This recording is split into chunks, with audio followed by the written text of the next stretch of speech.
Assalamualaikum warahmatullahi wabarakatuh. Alhamdulillah rabbil alamin. Wassalatu wassalamu ala asyrafil anbiya'i wal mursalin sayyidina wa nabiyyina wa habibina Muhammadin sallallahu alaihi wasallam wa ala alihi wa sahbihi ajma'in. Subhanaka la ilma lana illa ma 'allamtana innaka antal alimul hakim. Rabbi shrah li sadri wa yassir li amri wahlul 'uqdatam min lisani yafqahu qawli. Rabbana zidna ilman nafi'an warzuqna fahman shadiqan wa rizqan tayyiban wa amalan mutaqabbala. Amin ya rabbal alamin. Qala musannifu rahimahullahu ta'ala wa nafa'ana bi'ulumihi fid dharain. Amin ya rabbal alamin. Amma ba'du.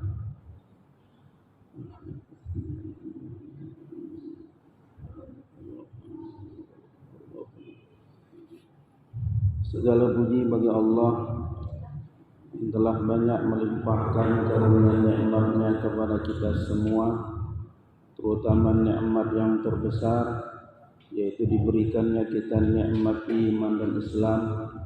Dengan nikmat tersebut kita dapat melaksanakan apa yang Allah perintahkan kepada kita semua, serta menjauhi akan larangan-larangannya. Dan juga kita diberikan berupa nikmat kesehatan, sehingga kita dapat berkumpul di tempat yang paling mulia ini, yaitu di rumahnya Allah, yaitu dalam rangka kita tujuan beribadah, mengabdi taat, menjalankan perintah-perintahnya, yaitu dengan menyembah kepadanya dengan keikhlasan semata-mata ingin mendapatkan keridhaan-Nya. Dan tidak lupa kita juga mengucapkan salawat dan salam kita kepada junjungan Nabi besar kita, Nabi Muhammad sallallahu alaihi wasallam. Mudah-mudahan dengan kita memperbanyak membaca salawat kepada beliau, kita mendapatkan syafaatnya nanti di hari kiamat kelak nanti. Amin ya rabbal alamin. Bapak-bapak, ibu-ibu, hadirin sekalian yang dirahmati Allah Subhanahu wa taala, kembali lagi dalam pertemuan kesempatan kali ini kita akan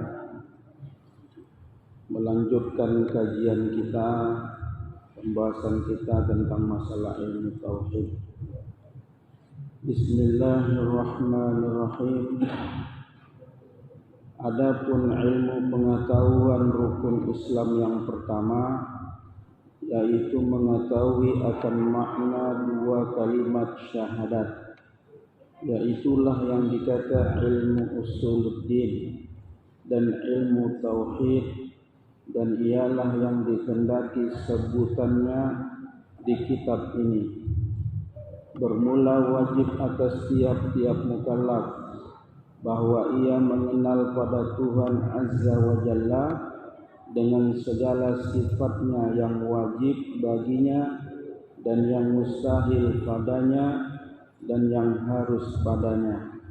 Demikian pula yang wajib bagi segala Rasul alaihi wassalatu wassalam, dan yang mustahil dan yang harus, sebagaimana akan nanti tersebut bahwa sekalian ini masuk pada makna dua kalimat syahadat jua adanya. Jadi di kitab ini disebutkan di dalam rukun Islam, di dalam rukun iman, terutamanya di dalam rukun iman, itu semuanya itu akan masuk ke dalam makna dua kalimat syahadat. Jadi kalau rukun Islam itu yang pertama mengucapkan 2 kalimat syahadat, asyhadu an la ilaha illallah wa asyhadu anna muhammadar rasulullah, itu adalah pengucapan 2 kalimat syahadat. Jadi syahadat ini pengakuan.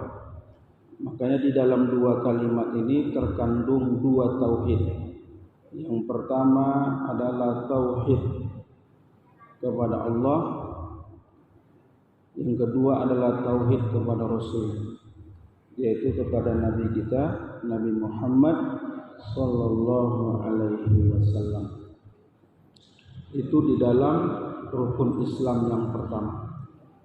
Sementara dalam rukun iman itu ada 6 perkara.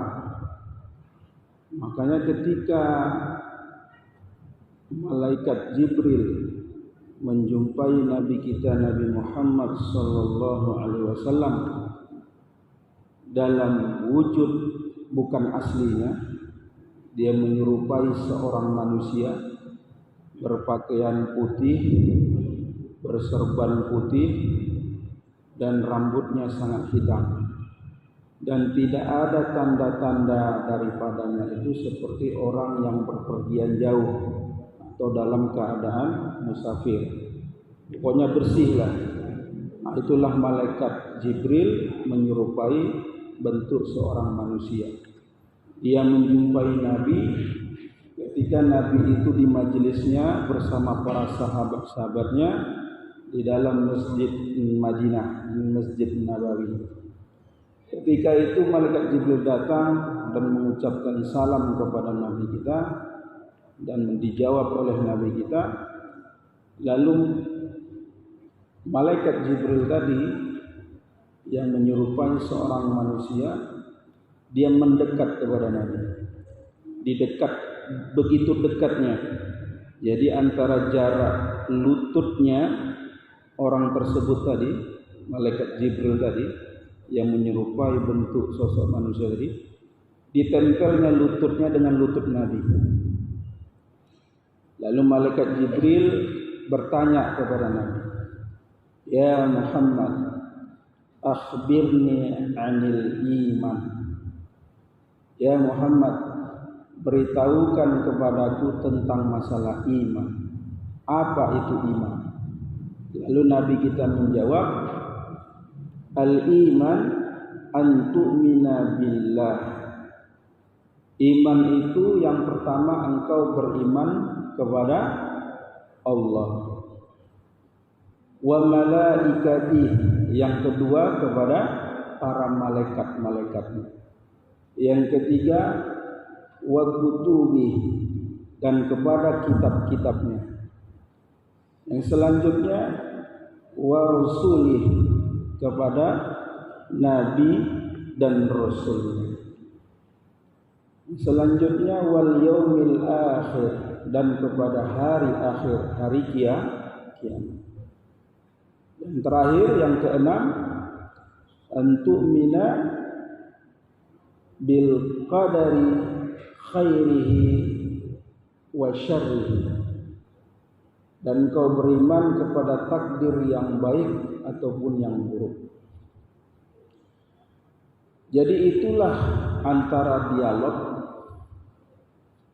bagaimana seorang malaikat Jibril, dia menyerupai seorang manusia, dia menjumpai Nabi kita dan dia bertanya tentang masalah keimanan.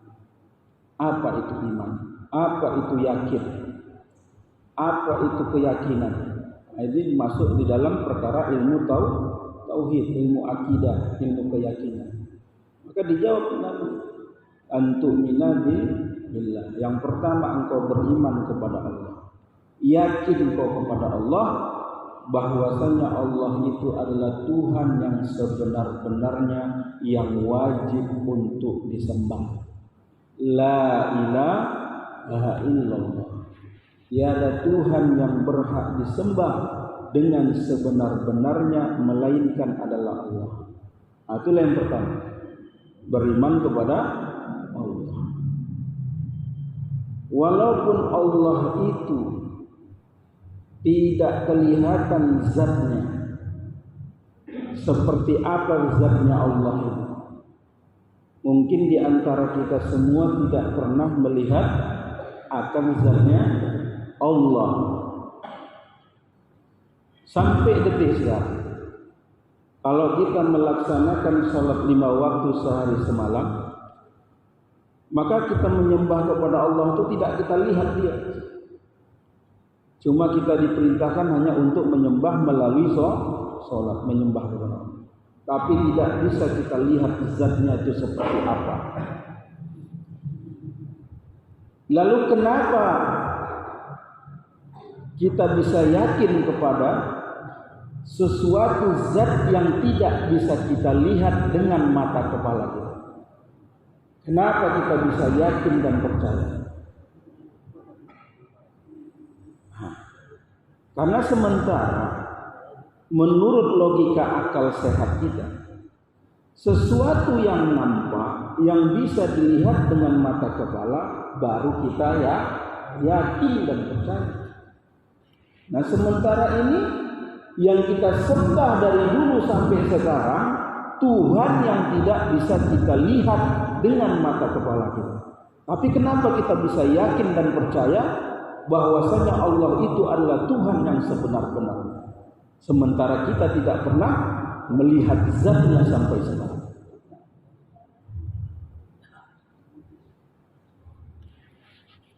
Begini Bapak Ibu sekalian, tidaklah sesuatu zat, tidaklah sesuatu zat yang tidak bisa dilihat dengan mata kepala kita itu tidak ada bendanya. Bisa kita sepakat ya? Tidak semua zat yang tidak bisa dilihat dengan mata kepala kita, dengan mata kita, itu tidak ada bendanya atau zatnya. Contoh, ini kita jangan ke Allah dulu ya. Allah nggak akan terjangkau dengan akal sehat kita karena terbatas ini. Kuman, bakteri, virus bisa kita lihat dengan mata kepala kita? Bisa? Nggak bisa. Contoh ini, di jari tangan kita ini, di kuku kita ini ada bakteri banyak, tapi nggak kelihatan seperti apa bentuknya. Kalau kita lihat dengan kasat mata kita, dengan mata kepala kita, tidak bisa terlihat.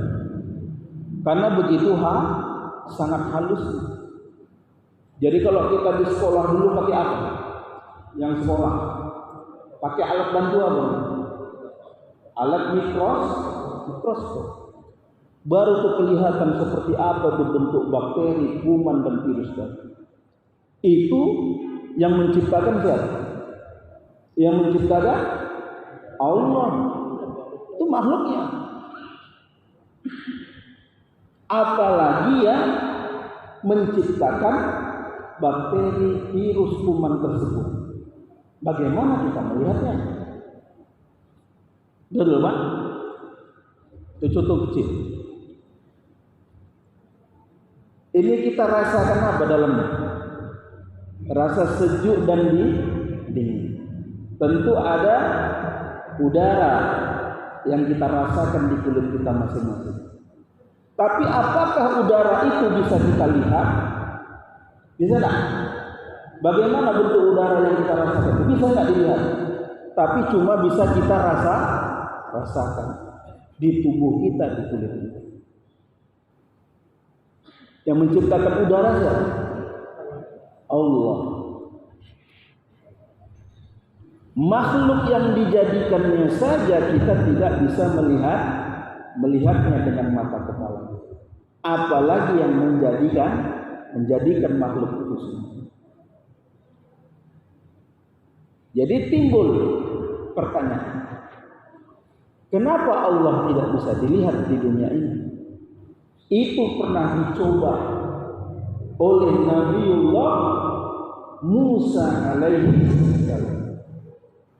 Nabi Musa itu Pak, dia sudah diangkat menjadi nabi dan rasul di sebuah bukit Tur Sina.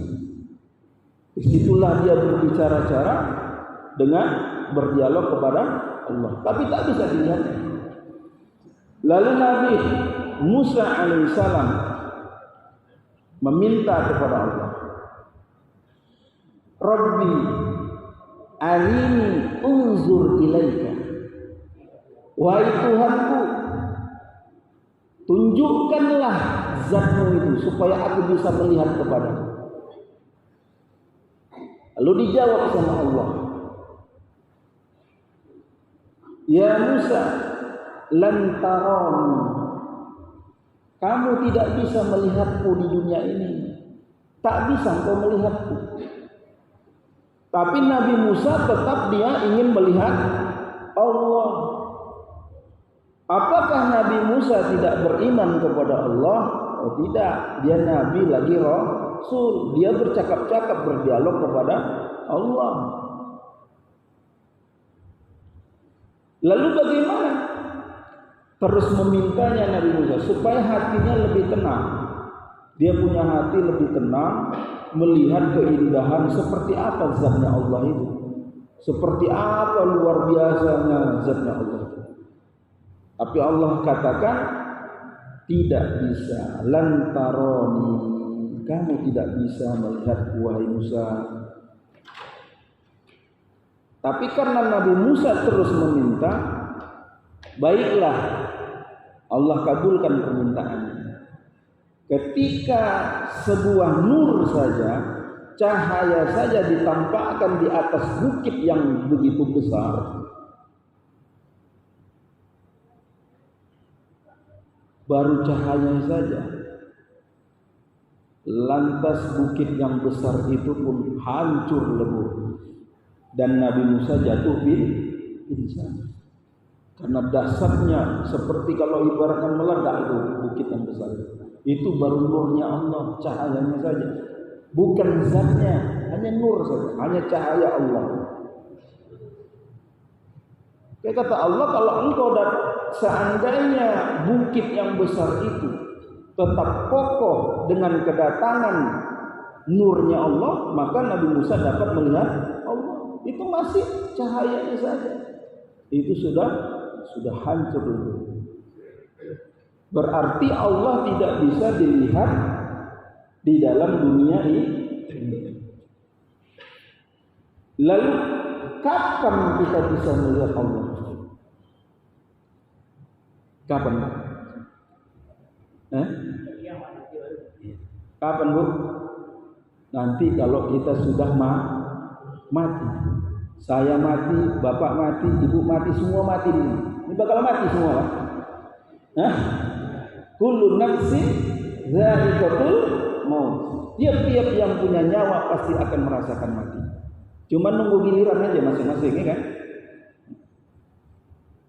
Kalau mau bapak duluan, saya belakangan, ya nggak apa-apa. Intinya mati semua. Tapi nanti ketika kita semua mati, tapi masih di alam barzakh kita, baru nanti dibangkitkan kita di hari kiamat dalam keadaan bertelanjang bulat, tidak beralas kaki, tidak dalam berkhitan, tidak disunat kita, balik lagi itu. Daging pulup itu balik lagi. Tidak ada selai benang pun yang melekat, baik laki-laki atau perempuan. Lah malu kita, mana ada lagi mikir-mikir orang. Di hari kiamat itu udah tunduk aja, ketakutan kita semua. Gak ada lagi mikir nengok sana nengok sini, gak ada lagi. Saking dahsyatnya itu kejadian hari kiamat nanti ketika kita dibangkitkan di akhirat nanti, dikumpulkan untuk manusia. Dari mulai zaman Nabi Adam sampai zaman Nabi kita Muhammad sallallahu alaihi wasallam. Kata Nabi, engkau akan bisa melihat Tuhanmu pada hari akhirat nanti. Pada hari akhir nanti. Ketika kita di dalam surga, Ini yang bisa melihat Allah ini hanya orang-orang yang beriman, orang-orang yang yakin kepada Allah ketika dia hidup di dunia, masuk ke dalam surga, maka dia akan melihat Allah ketika dia di dalam surga. Seperti apa zatnya Allah? Maka kenikmatan yang paling besar yang diberikan kepada hamba-hambanya yang beriman dan bertakwa kepada Allah ketika hidup di dunia, maka nikmat yang paling besar di surga itu adalah melihat zatnya Allah. Bahkan Nabi mengatakan melihat zatnya Allah itu seperti kita melihat bulan purnama yang begitu indah sinarnya ketika di malam hari. Tidak ada hijab lagi, tidak ada penghalang lagi. Langsung kita lihat Allah. Cuma syaratnya beriman. Ya, orang kafir, orang munafik selamanya tidak bisa melihat Allah. Mereka tidak kenal kepada Allah. Mereka tidak diizinkan untuk melihat Allah. Karena bisa melihat Allah itu ketika kita masuk ke dalam surga.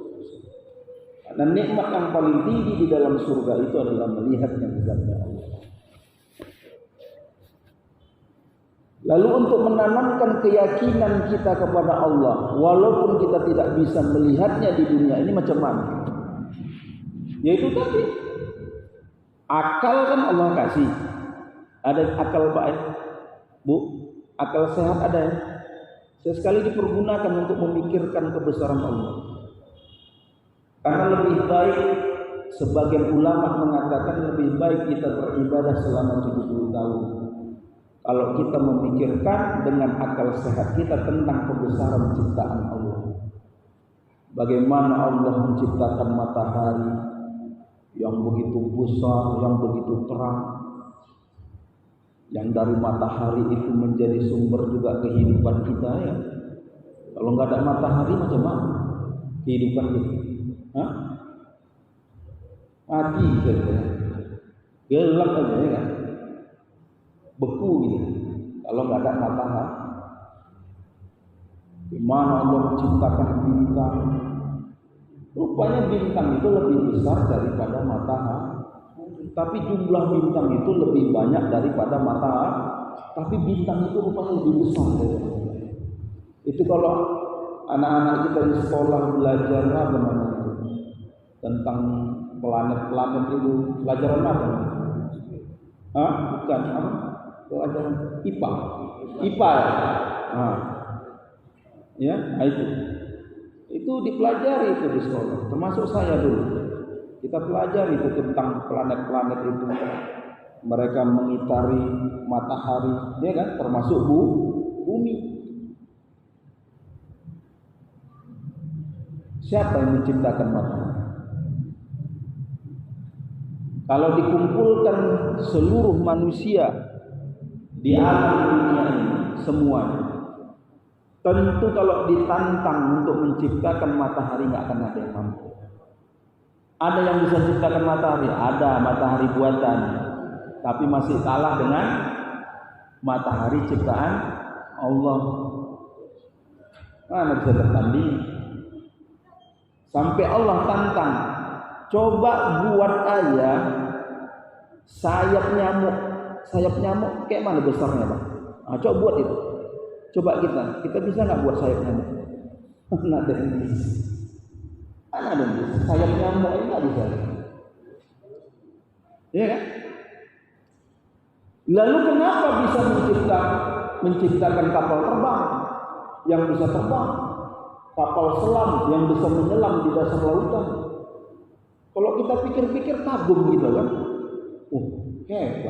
Hebat manusia bisa menciptakan kapal terbang, besi bisa terbang coba. Hah? Kalau orang yang dulu naik haji, naik kapal laut berbulan-bulan ya kan. Kalau sekarang hanya berapa jam aja kan? 17 jam Pak. 8 jam. 8 jam. Cepet ya. Coba naik kapal laut, sampai berbulan-bulan itu. ada yang 3 bulan, 4 bulan. Kalau nggak salah saya orang dulu. Bisa. Tapi ingat, yang menciptakan manusia yang hebat tadi, yang jenius tadi otaknya itu siapa? Laqad khalaqnal insana fi ahsani taqwim. Sungguh kami menciptakan manusia dalam bentuk yang sempurna, dalam bentuk yang sebaik-baiknya, termasuk otak yang ada di dalam kepala. Siapa yang menciptakan? Itu otak manusia dari nutfah. Dari nutfah. Iya, Pak. Nutfah apa, Pak? Nah, air yang memancar. Itulah kejadian kita. Lalu lama-lama menjadi alaqah, segumpal darah. Lama-lama jadi mudghah, segumpal daging di dalam rahim perempuan. Inilah hasilnya kita nih. Hasil dari ciptaan Allah. Jangan bilang kita yang menciptakan. Itu anak cucu sampai jadikan. Jangan bilang kita, Pak, saya menciptakan anak yang cantik itu. Aku lah, istriku. Masa itu rusak iman itu. Bukan.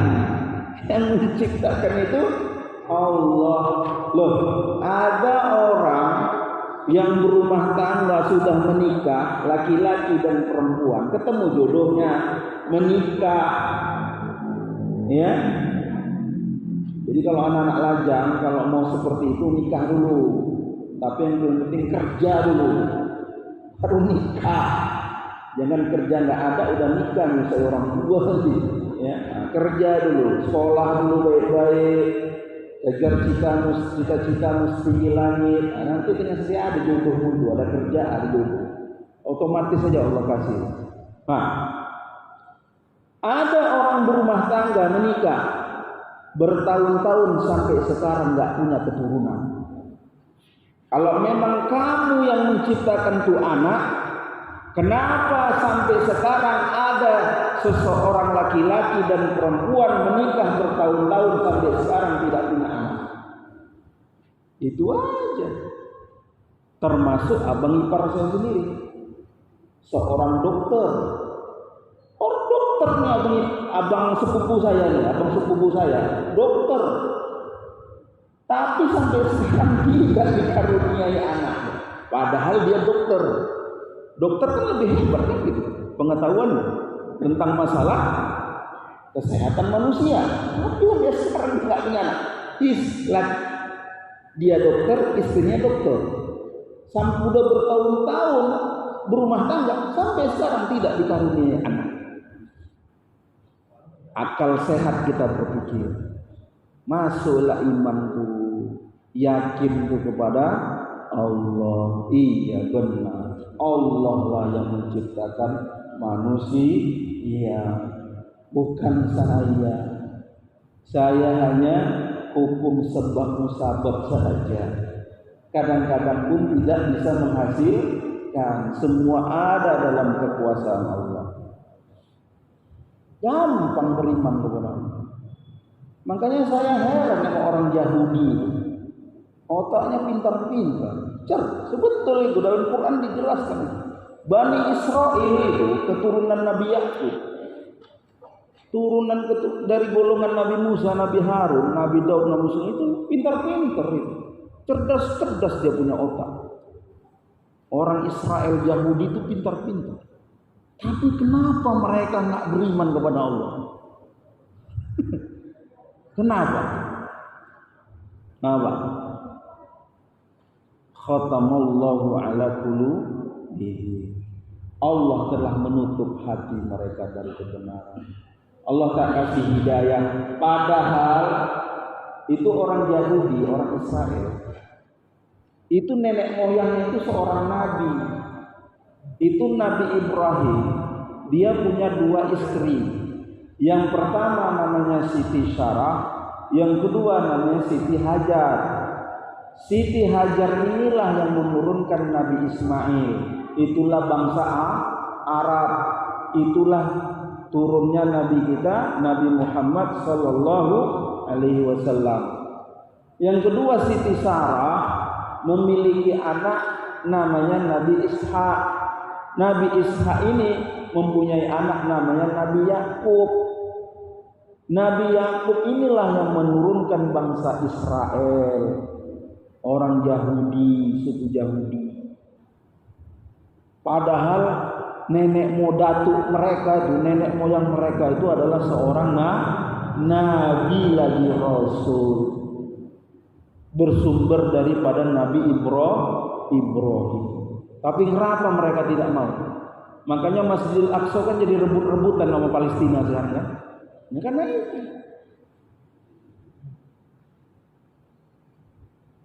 Mengapa mereka tidak beriman? Karena Allah tidak menghendaki mereka untuk beri. Allah tutup hati mereka dari kebenaran. Jadi kenapa kita bisa beriman?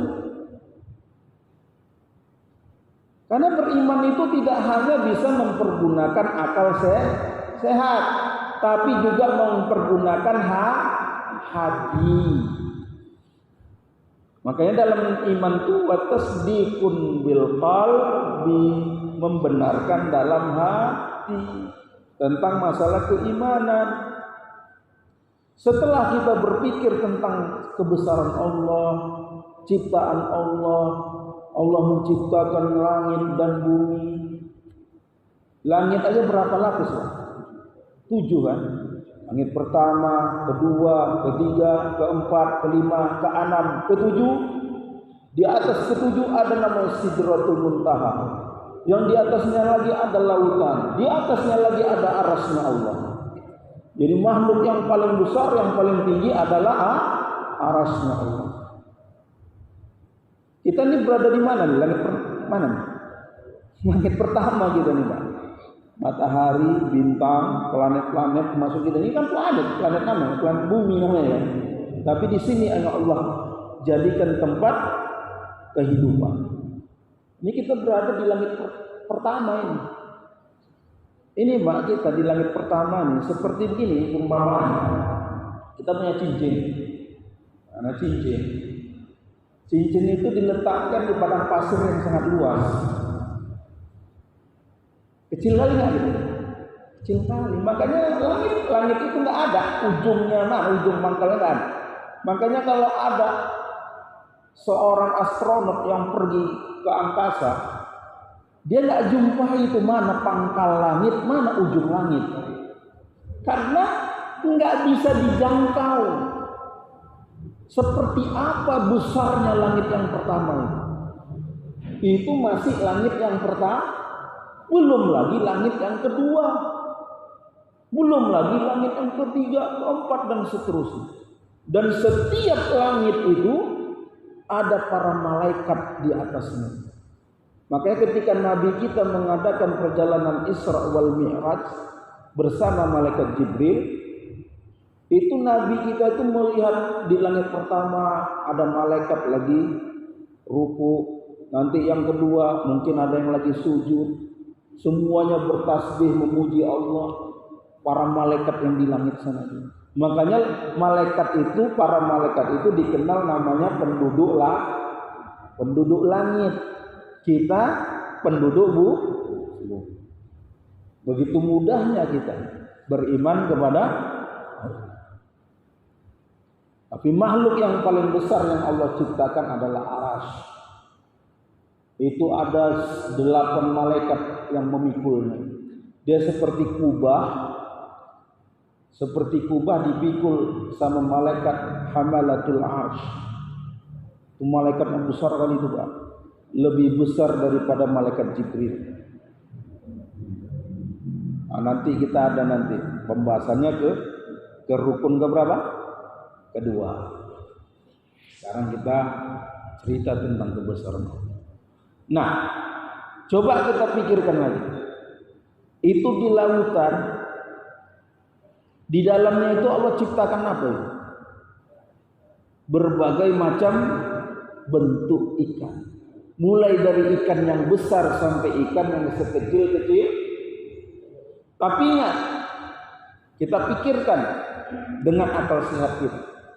Ikan itu diambil di laut, segala pakai pukat apa diambil, yang mulai pukat besar, pukat harimau ini paling besar, sampai seluruh manusia mengambil ikan dari belahan dunia ini, dengar negara manapun dia tinggal, semuanya memiliki lautan, semua ikan diambil sampai sekarang. Tapi ternyata ikan nggak pernah ada habis-habisnya. Tetap masih ada orang ambil ikan di laut sampai sekarang. Banyak. Bagaimana itu bisa terjadi? Ya Allah, innallaha ala kulli syai'in qadir.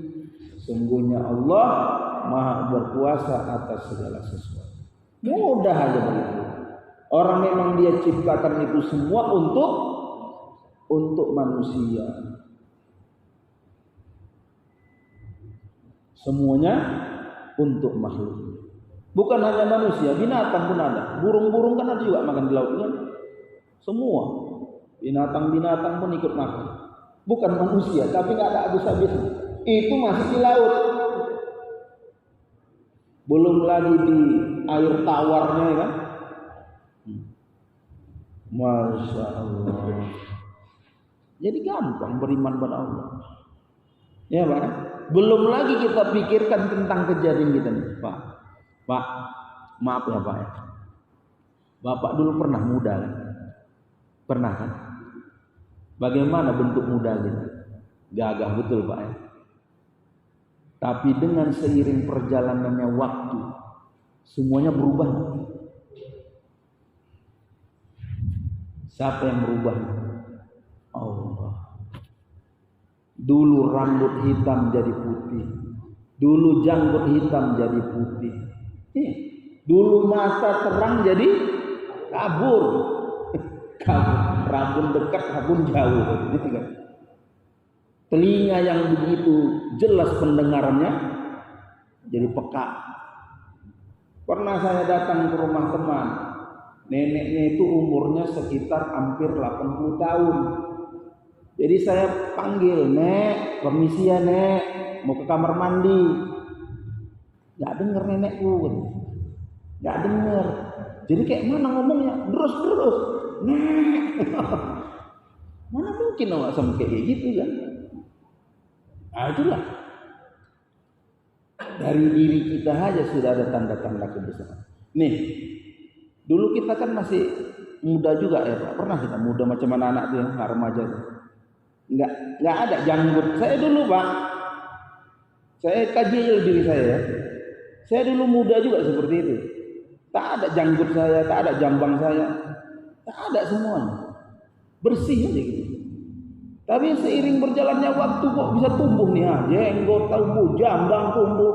Nggak pernah pakai obat saya. Supaya pakai jambang, pakai jenggot, pakai obat. Obat apa namanya? Petumbuh rambut, bulu tuh pakai obat Firdaus itu ya.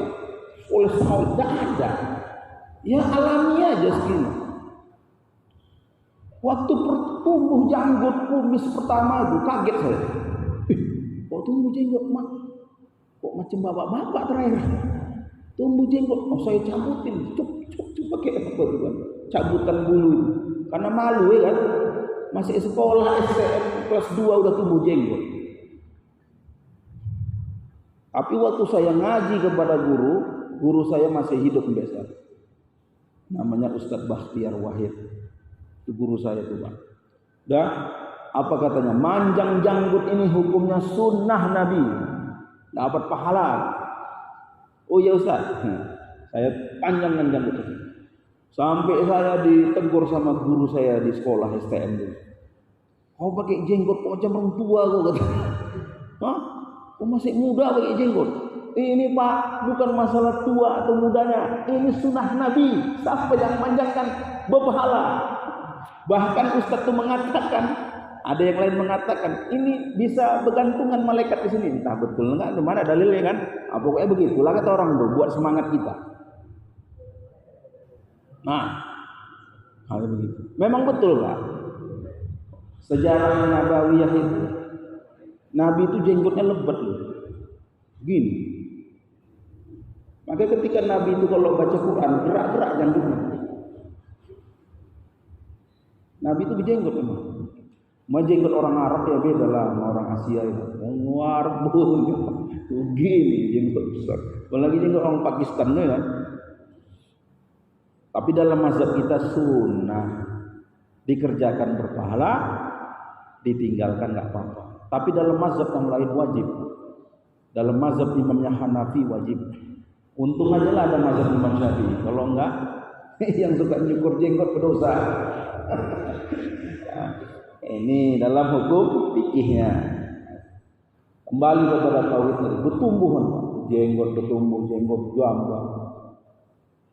Saya berpikir, kalaulah memang aku yang menumbuhkan jenggot jambang ini, kutumbuh-tumbuhi lebih cantik lagi, kenapa kan? Tapi segini-segini juga nih kan. Ada orang yang jenggotnya 3 helai aja, panjang pula. Sunnah Nabi. Walaupun 3 helai.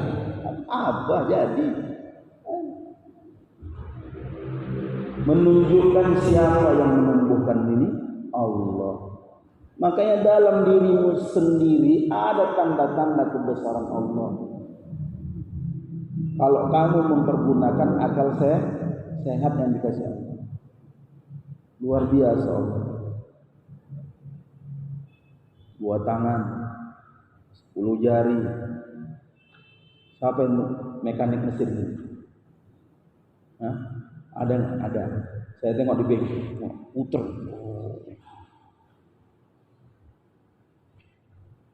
Hebat Allah. Dengan tangan ini bisa semua orang bekerja kan Pak? Dengan keahliannya masing-masing. Seorang petani bisa mencangkul sawah pakai tangan 10 jari. Tukang jahit pakai tangan juga. Tukang jahit sepatu pakai tangan juga. Siapa yang ciptakan? Hebat Allah. Berarti ya Allah. Innallaha sami'un alim. Allah itu Maha mendengar lagi Maha mengetahui. Hebat. Tengok muka kita aja beda-beda. Coba sama semua. Aneh gitu ya kan. Enggak pandang, tengok beda-beda muka. Masya Allah. Beda-beda baik. Belum lagi warna kulit. Ada yang hitam, ada yang putih, ada yang kuning langsat. Begitulah Allah menciptakan, menunjukkan kebesarannya kepada kita. Ini mudah aja beriman kepada Allah. Walaupun kita tidak bisa melihat Allah di dunia ini, tapi kalau kita mempergunakan akal sehat kita dan hati kita untuk meyakini bahwasanya Allah itu adalah Tuhan yang sebenar-benarnya. La ilaha illallah. Selesai.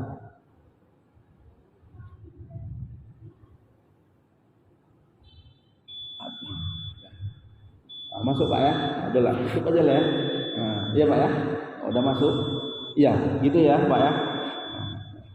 Ya, sampai di sini aja lah ya. Apa yang dapat saya sampaikan. Mungkin ada yang mau bertanya Pak?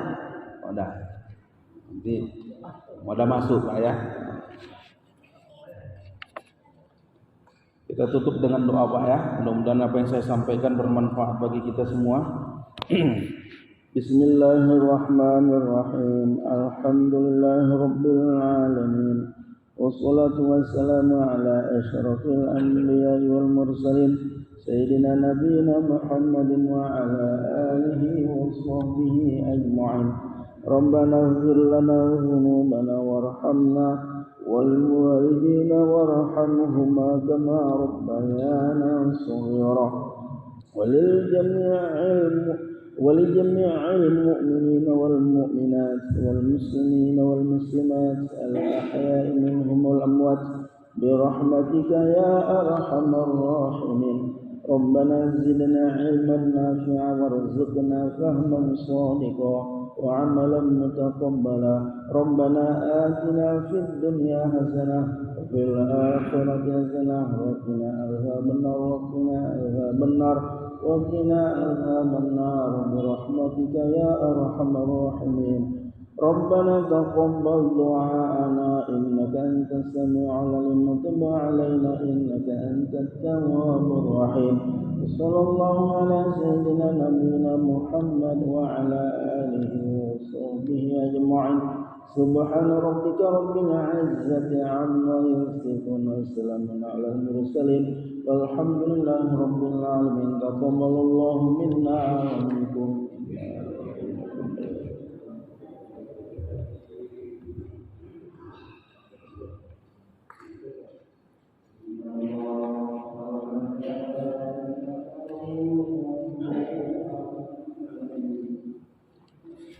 Thank you.